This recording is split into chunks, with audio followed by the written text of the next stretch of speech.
Olá pessoal, tudo bem com vocês? Tudo certo? Nessa aula de hoje vamos abordar os principais mecanismos de adição e eliminação como resultante de substituição no carbono acílico de derivados de ácidos carboxílicos, tá? Então aqui um mapa geral das principais reações que acontecem com os derivados de ácidos carboxílicos, onde dependendo se ele for bastante reativo, tá? Então nós temos a hidrólise, onde o derivado de ácido carboxílico pode ser convertido em ácido carboxílico. Temos a alcoólise, onde na presença de álcool ele vai ser convertido em éster. Temos a aminólise, onde na presença de amina ou de amônia ele pode ser convertido em amida. Temos as reações de redução, as reduções brandas, onde o derivado de ácido carboxílico, assim como o ácido carboxílico, pode ser convertido em aldeído, que por mais uma etapa de redução podem ser convertidos em álcoois primários. Ou temos aqui a reação de Grignard, onde o grupo alquila, ele vai um carbânion que nós temos aqui na ponta dessa molécula, onde ele vai atacar a carbonila, formando primeiramente, na primeira etapa, né, se você faz somente 1 mol para 1 mol, você vai ter a formação da cetona, certo? E se você adicionar nesta cetona mais um reagente de Grignard, tá? Aí você vai ter a formação de um álcool, certo? Isso aqui, então, ele converteu em... Aqui você fez uma reação de substituição e aqui você fez uma reação de adição em carbono, tá? Em carbono de carbonila.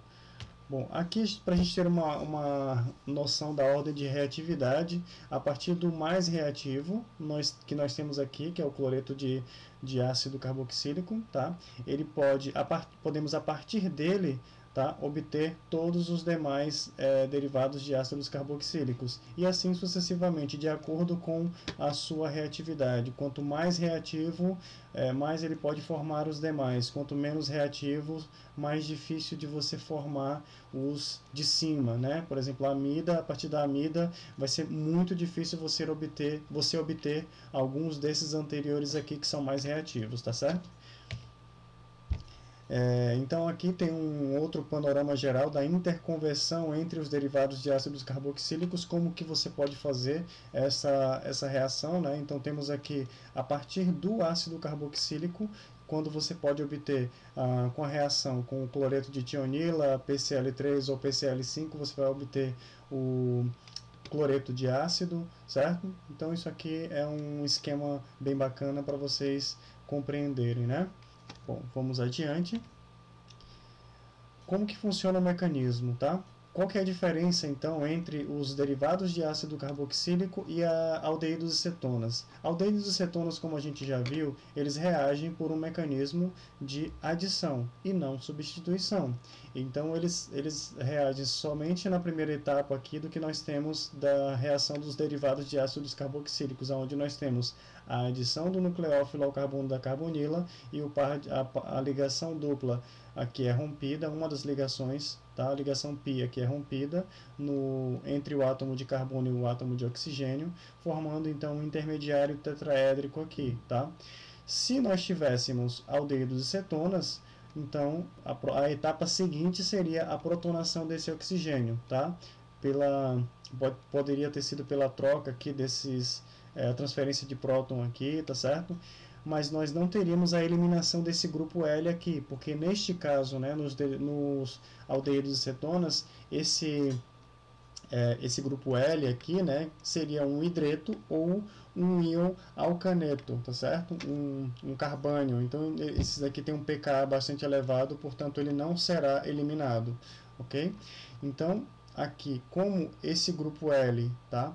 Ele tem a capacidade de estabilizar uma carga negativa, então ou se o nucleófilo for neutro, né, ele pode sair tanto como HL de qualquer grupo, né, quanto pode sair como L-, tá certo? Então ele tem um pKa bastante baixo, de maneira que ele consegue estabilizar uma carga negativa sobre si, tá certo? Então esse é o mecanismo, né? O ponto-chave você tem uma etapa de adição seguida por uma etapa de eliminação. de maneira que quando você observar, comparar produto e reagentes, você vai observar que no carbono da carbonila houve, né, uma substituição, tá? Houve uma substituição. O grupo L foi substituído pelo grupo N, mas que agora vocês sabem que nós temos primeiro uma etapa de adição, seguida de uma etapa de eliminação, certo? Bom, aqui a reatividade dos grupos, tá? Para vocês observarem. Temos esses são os grupos abandonadores, tá? Neste caso aqui nós temos os ânions, tá? As bases conjugadas após o abandono desses grupos dos derivados de ácidos carboxílicos, onde nós podemos analisar, olhando só para eles e pensar sobre o pKa desses grupos aqui, né? Então imagine se nós tivéssemos aqui, ó, o HCl, um ácido carboxílico, um álcool e a amônia, tá certo? Aí eu pergunto para vocês, qual dessas espécies que eu acabei de falar, HCl, ácido clorídrico, ácido carboxílico, OH e amônia, qual dessas espécies tem maior facilidade de soltar o seu hidrogênio? Ou seja, qual delas vai ser um ácido mais forte? A gente já sabe que o ácido clorídrico é a base mais forte, desculpa, é o ácido mais forte, portanto ele vai liberar o seu hidrogênio com mais facilidade do que, por exemplo, a amônia, tá? Cuja base conjugada é SNH2- aqui, tá? E inclusive a amônia, né? Ela é básica, tá? Então ela tanto não quer largar um dos seus prótons, quanto ela quer pegar mais um, tá certo? Então, com isso, né, com esse entendimento do pKa desses grupos abandonadores, a gente vai entender a ordem de reatividade, tá certo? De maneira que a gente vai saber que o cloreto de ácido carboxílico ele é muito mais reativo do que os demais. De maneira, como eu falei para vocês, que este composto aqui, um composto cloreto de ácido carboxílico, pode formar todos os demais, tá certo? Bom, então como que eu obtenho os cloretos de ácido, né, cloretos de acila? Através de uma reação, tá certo? Com cloreto de tionila, com tricloreto de fósforo ou pentacloreto de fósforo, tá certo? Então aqui o mais utilizado de todos eles vai ser o cloreto de tionila, e o mecanismo aqui é apresentado para vocês, tá? Onde o par de elétrons do oxigênio do ácido carboxílico vai atacar o enxofre, e a ligação π aqui do enxofre com oxigênio vai ser rompida, e o par de elétrons se voltando para o oxigênio. Então você vai ter esse intermediário aqui. O par de elétrons do oxigênio carregado negativamente vai restituir a dupla ligação com o enxofre, mandando o cloreto embora. Em seguida, o cloreto vai atacar o carbono da carbonila. Da mesma forma, né, vocês percebam que da mesma forma que reagem as carbonilas de derivados de ácidos carboxílicos, reage também esse cloreto de tionila, tá certo? Uma adição formando um intermediário tetraédrico, seguida de uma eliminação, tá certo? Formando esse produto de substituição aqui, aonde o meu ácido carboxílico substituiu um cloreto no cloreto de tionila, certo? O cloreto que foi substituído, então ele vai atacar o carbono da carbonila, formando um intermediário tetraédrico aqui, produto de adição, tá? Intermediário de adição. O par de elétrons do oxigênio restitui a dupla ligação com o carbono, mandando este pedaço aqui embora, tá?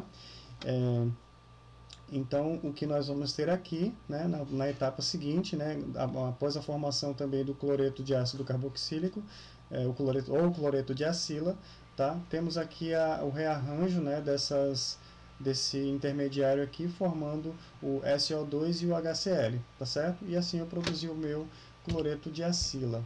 Então o cloreto de acila ele pode reagir com um carboxilato, com álcool e com aminas, tá certo? Então nós temos aqui a reação de aminólise, a reação de alcoólise e a reação com um carboxilato, tá certo? A reação com carboxilato, o oxigênio que está carregado negativamente vai funcionar como ponto nucleofílico que vai atacar o meu carbono da carbonila, certo? E vai promover essa substituição produzindo o anidredo.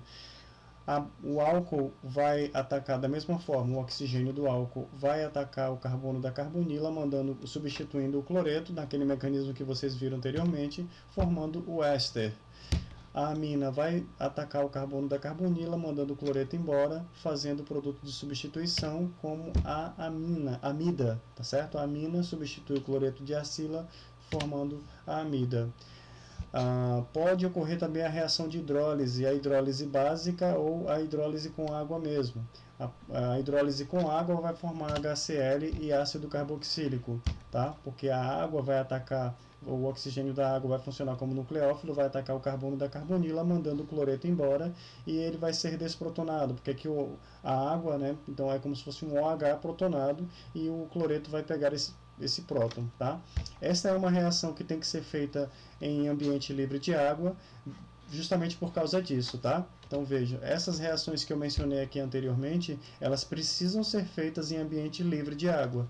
Caso você tenha a presença de água, é isso que acontece. E em meio básico, você tem a formação do carboxilato e do cloreto. Então você tem um cloreto de carboxila, né? Se fosse um acetato, né, seria cloreto e acetato, tá certo? Que não é um sal, tá? Não é um sal. Então só seria um sal, só formaria um sal, por exemplo, se você tivesse aqui um NaOH. Aí você poderia ter a precipitação, por exemplo, do acetato de sódio, tá? Outra reação aqui que pode acontecer, tá? Para a formação de anidridos, além do método lá da formação de anidridos a partir de carboxilato de sódio, como eu mostrei lá nas reações de cloretos de acila, tá?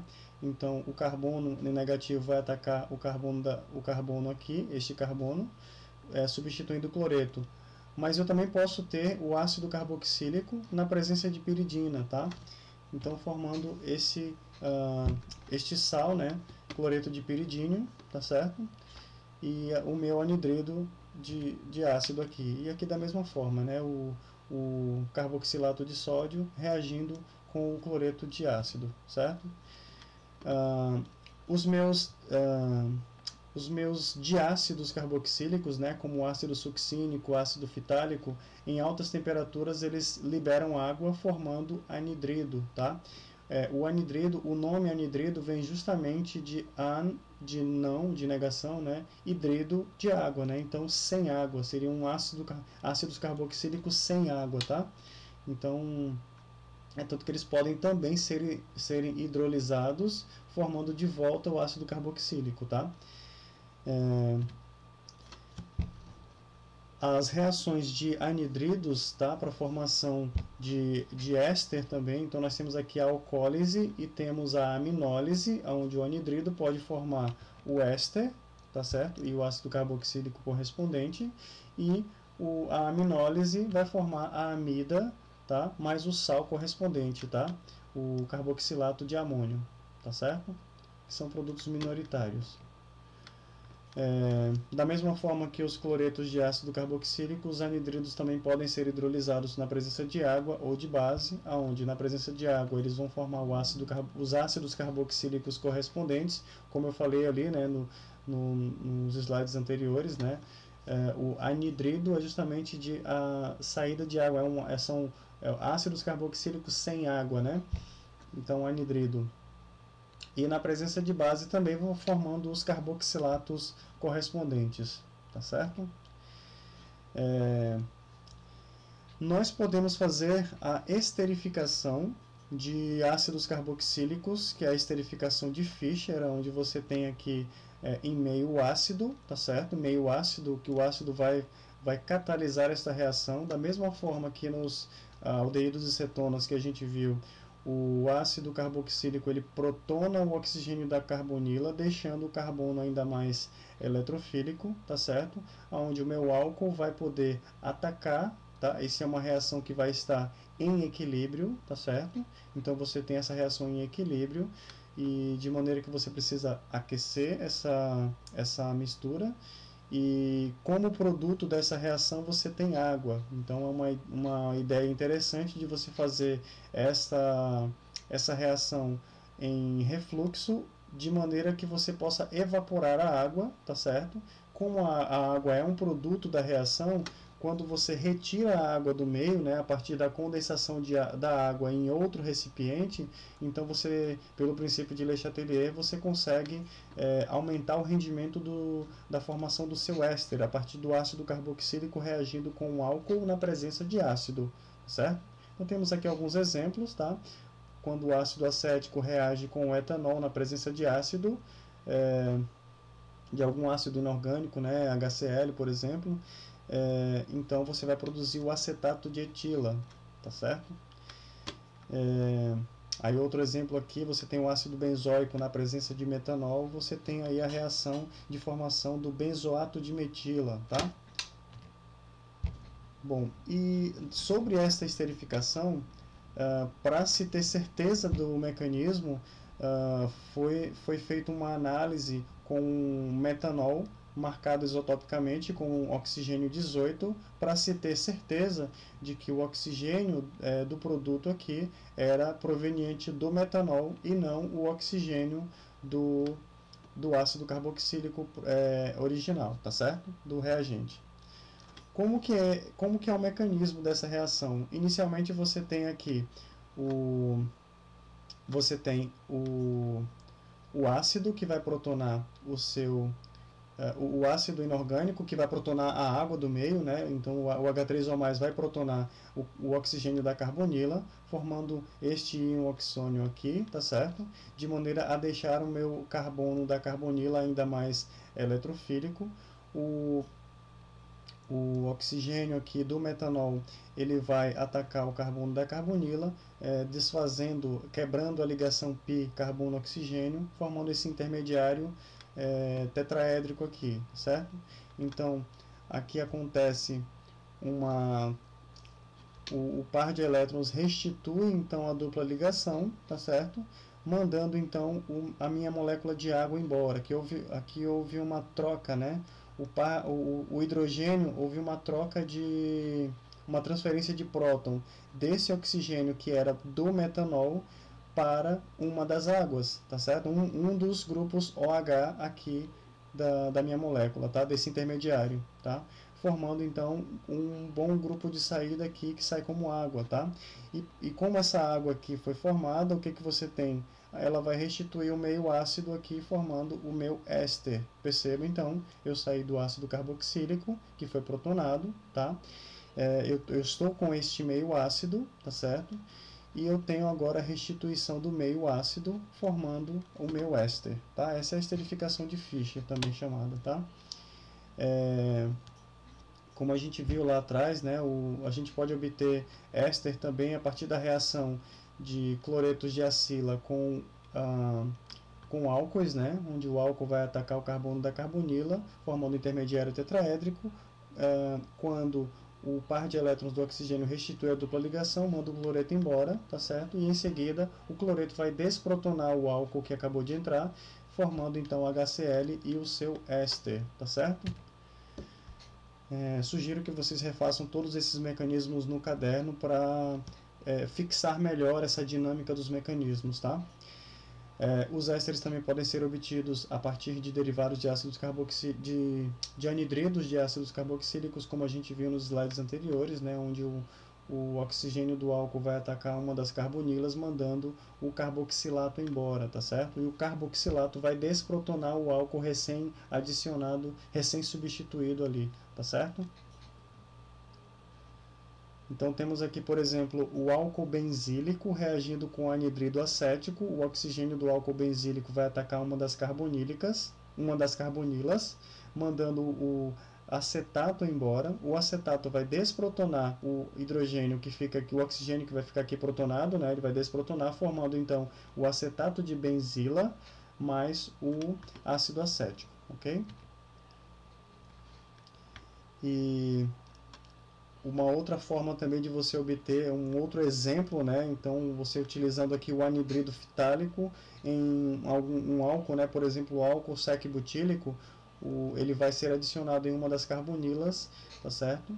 E mandando esse outro lado carboxílico aqui, carboxilato, para fora, e que vai ocorrer a transferência de prótons depois, tá? Do álcool protonado, no caso do éster recém-formado protonado, tá? E aí o carboxilato vai desprotonar aqui, tá certo? Formando o hidrogênio fitalato de sec-butila, ok?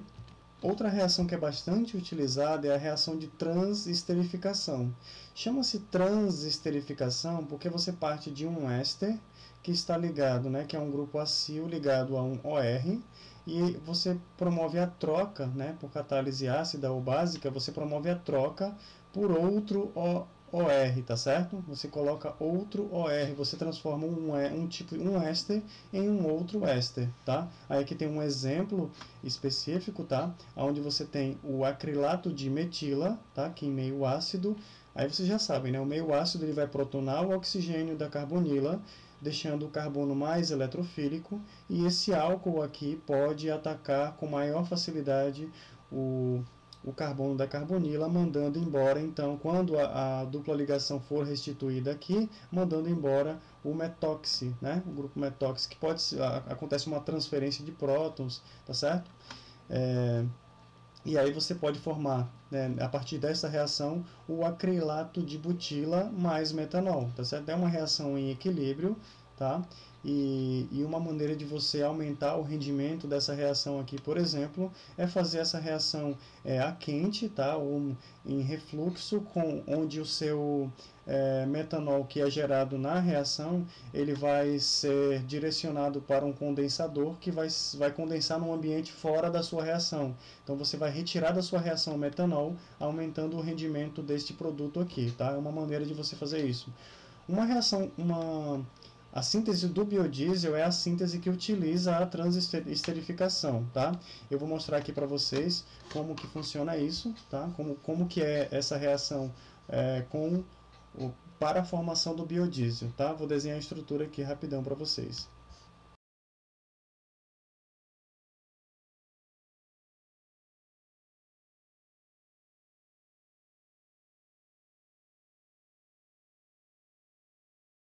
Esse aí para vocês é o triglicerídeo, tá certo? Então, quando você adiciona o meio ácido aqui nessa reação, o que ele vai fazer? Ele vai protonar, tá certo? Vai protonar todas as carbonilas, deixando então os seus carbonos de carbonila mais eletrofílicos. E aí o que você vai fazer, né? Em meio ácido, vou colocar aqui. Então o que você vai fazer? Vai produzir o glicerol, tá? Que é o 1,2,3-propanotriol, que é esse aqui, né? Mais 3 vezes R, que é um ácido graxo, tá? Um ácido de cadeia longa, tá certo? Você vai ter 3 vezes esse seu ácido carboxílico. Aí, né, quando você faz a reação, quando você adiciona, por exemplo, o etanol, por exemplo, coloca aqui 3 mol de etanol, então você vai ter o R, que é a cadeia longa, tá? O carboxilato de cadeia longa de etila, tá? E aí esse etanol aqui, ó, é proveniente da cana, tá? Portanto, isso daqui, ó, vai servir de combustível, tá? Que é o biodiesel, certo? Uma forma de você fazer sabão também através dessa reação, né? Através dessa reação, só que com a mesma reação do éster, né? Então você tem ali o seu triglicerídeo em meio básico, né? Você utiliza então aí e calor, tá certo? Então você vai promover a hidrólise básica desse seu éster, formando o sabão. É a reação chamada de saponificação. A reação tem esse nome de saponificação porque você forma um sabão, tá certo? De maneira que o álcool aqui produzido, quando você, por exemplo, pega uma gordura já que não serve mais, né, uma gordura que você quer, que a gordura são ésteres, tá? São triglicerídeos, são ácidos carboxílicos de cadeia longa, esterificados no 1,2,3-propanotriol, como eu mostrei para vocês lá naquele quadro branco, tá certo? Então isso em meio básico, ele vai hidrolisar formando o carboxilato de sódio mais o álcool. O álcool aqui vai ser o 1,2,3-propanotriol. E aí você vai ter 3 mol do seu carboxilato de sódio, que vai ser o seu sabão, tá certo? E a fonte para obtenção de NaOH, lá antigamente, né, nos primórdios, quando se começou a produzir sabão na humanidade, né, lá na África, por exemplo, né, que depois essa herança foi para o mundo todo, né, o sódio era obtido a partir das cinzas de fogueiras, de queimadas, né, de algum material queimado das cinzas, né, enfim, que produzia NaOH no meio, e aí sim o NaOH produzido em situ é que catalisava essa reação aqui para a formação do carboxilato de sódio, certo? Então essa aqui é o mecanismo da reação da hidrólise, tá?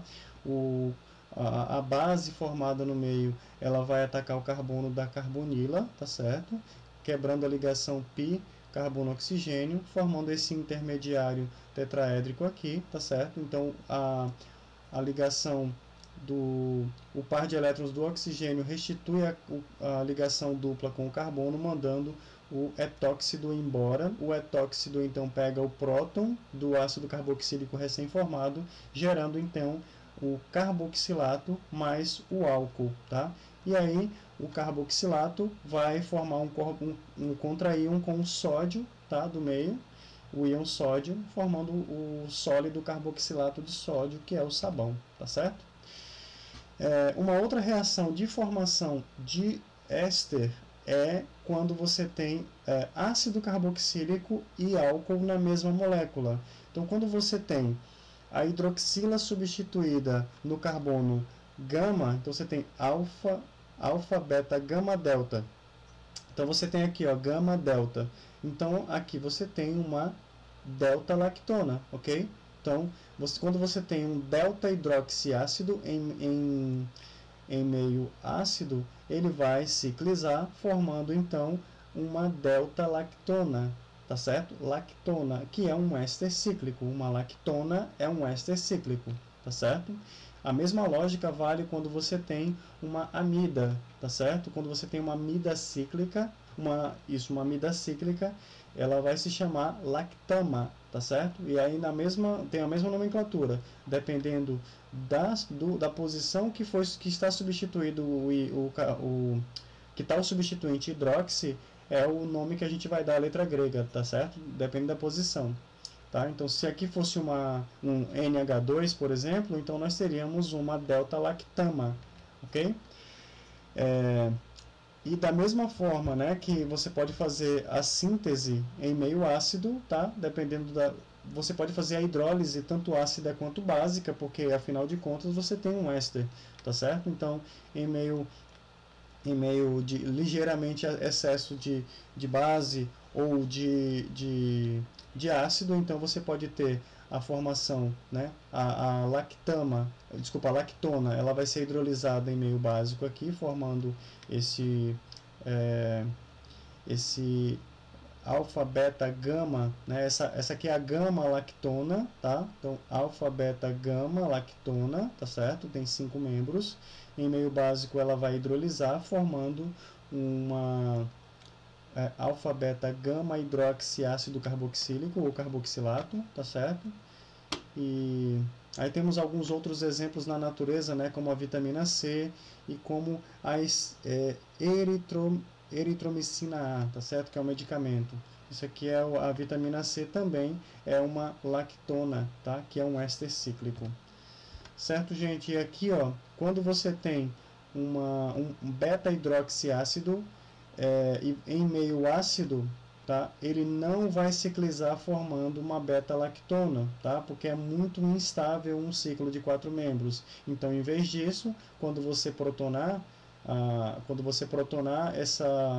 esse hidróxido aqui, esse hidroxi, né? Esse substituinte hidroxi, essa hidroxila aqui, vai ser mais fácil ele ser eliminado formando um ácido alfa-beta insaturado. Por que ele forma esse ácido alfa-beta insaturado? Pelo fato dele ser estabilizado pela ressonância, tá? Então isso aqui é mais estável porque é estabilizado pela ressonância do que a formação de um ciclo que é bastante tensionado, tá certo? Bom, agora as amidas, tá? Como é que nós fazemos a síntese de amidas? Como eu falei para vocês, você pode utilizar um anidrido de ácido ou você pode utilizar um cloreto de ácido, que é a reação chamada de aminólise, onde você vai adicionar uma amina, tá certo? Ela vai atacar o carbono da carbonila, a ligação π carbono-oxigênio vai se quebrar, formando um intermediário tetraédrico. Quando o par de elétrons restituir a dupla ligação com o carbono, ele vai mandar o cloreto embora, tá certo? E aí a base ela tem que estar em excesso, ou melhor, a amina ela tem que estar em excesso para que na etapa seguinte ela forme, então, ela desprotone, a própria amina desprotone a amida recém-formada, tá? E vai precipitar como sal, tá? Cloreto de amônio aqui, tá? De algum amônio, ok? As amidas terciárias, tá certo? Então você pode ter aqui pode ter a amônia, uma amina primária e uma amina secundária, porque as aminas terciárias elas não formam as amidas. Por quê? Porque vocês podem pausar o vídeo e tentar por vocês mesmos imaginar por que as aminas terciárias não formam amidas, tá? Pausem o vídeo e pensa que eu já vou dar a resposta na sequência. A resposta é a seguinte: o par de elétrons aqui da amina terciária vai atacar aqui, e vai, né, até aqui vai formar isso daqui, né? Vai formar o cloreto de amônio, né, mais a sua amina, só que vai ser dessa forma aqui, ó, tá? E aí você vai ter o que aqui, ó? Você vai ter um cloreto de acilamônio, tá? Na realidade, um cloreto de acilamônio, de maneira que esse amônio aqui, ele é um ótimo grupo de saída. Quando você adiciona água, ele simplesmente vai ser hidrolisado, formando um cloreto de amônio dessa forma, certo? Bom, aqui também, como eu falei para vocês, né, as amidas podem ser produzidas a partir da reação também, assim como cloreto de ácido, com anidridos de ácidos, tá certo? Da mesma forma.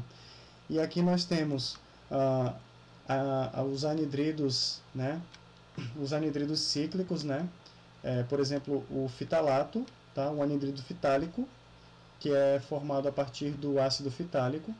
Quando você adiciona amônia, por exemplo, 2 mol, para que ele forme isso daqui, né, esse sal de amônio aqui, tá? Com a adição de ácido, então você vai ter a formação do ácido fitalâmico. Você tem o ácido carboxílico numa ponta e a amida na outra ponta, tá certo?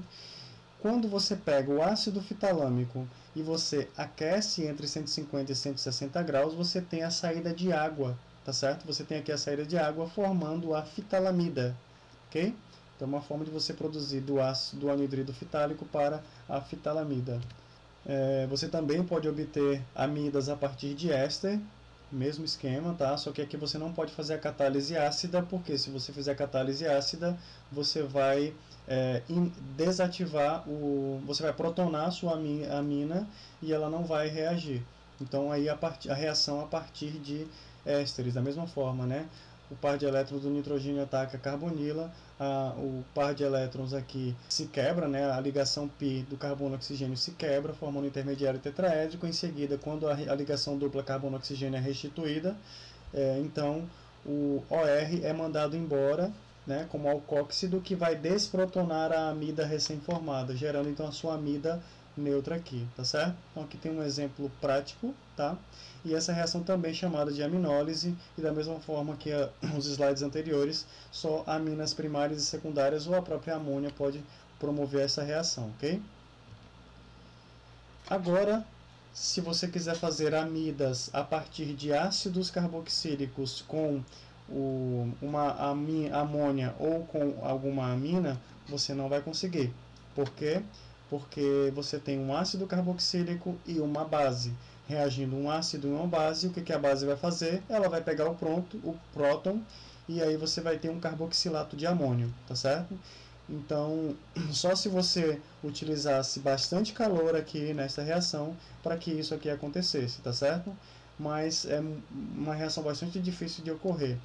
E algumas reações, dependendo do grupo aqui, ó, do grupo substituinte, não ocorre em meio aquoso, tá? Qual que é a estratégia, então, para você obter a reação, para você obter amidas a partir de ácidos carboxílicos? Você vai ter que utilizar um reagente chamado, ela vai ser promovida por DCC. Ela não é catalisada, não é uma catálise, porque você utiliza o DCC em quantidades equimolares, tá? Ela só seria catálise se você utilizasse em quantidades catalíticas, quantidades bem menores do que os reagentes, né? E se ele fosse restituído no final. Mas como ele não é restituído no final e você utiliza quantidades equimolares do DCC, DCC é dicicloexilcarbodiimida, ok? O que é isso? Veja que você tem aqui, ó, são ciclohexil, tá? Aqui, 2 ciclohexil, e aí você tem uma carbodiimida, ok? E aí o que vai acontecer? O oxigênio, um dos oxigênios do seu ácido carboxílico vai atacar o carbono do DCC, tá certo? Formando esse intermediário aqui, ó. Observe bem a estrutura. Aqui está o ácido carboxílico e aqui está a parte do DCC, tá certo? Aí aqui esse nitrogênio ele está carregado negativamente devido à quebra da ligação dupla carbono-nitrogênio aqui, tá certo? Então ele está carregado negativamente. Aí o que você tem um equilíbrio aqui, ó, tá? Um equilíbrio ou melhor, não é um equilíbrio, você tem uma ressonância aqui entre os oxigênios do seu ácido carboxílico, tá? Deste lado aqui, ok? E o que acontece aqui, ó? Nessa etapa vai acontecer a transferência de próton desse oxigênio aqui, que está protonado, para cá, tá certo? E aí ele vai formar, então, a carbonila, vai restituir a carbonila, tá? Aqui, tá? Olha onde foi parar o hidrogênio do ácido carboxílico, aqui, tá certo? Tá nesse nitrogênio. E aí é como se você tivesse um ácido carboxílico, tá? É como se você tivesse um éster, tá certo? É como se você tivesse um éster. E agora, isso tudo aqui, ó, é um bom grupo de saída. Agora, você pode adicionar a sua amina aqui. O par de elétrons do nitrogênio da amina vai atacar o carbono da carbonila, formando esse intermediário tetraédrico, que, quando o oxigênio restituir a dupla ligação com o carbono, aqui, então ele vai mandar todo esse grupo aqui embora, tá?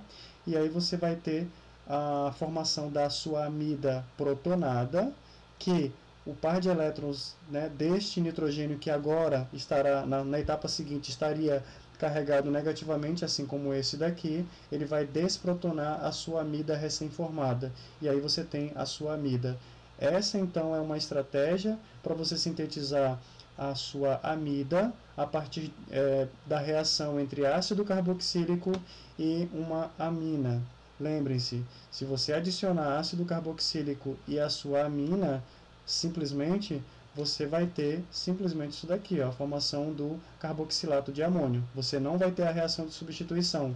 Só ocorrerá a reação de substituição se ela for promovida pelo DCC. Certo, gente? Então, essas foram todas as reações principais que ocorrem com derivados de ácidos carboxílicos, tá? Então, ficamos por aqui e até a próxima. Um abraço para todas e todos vocês.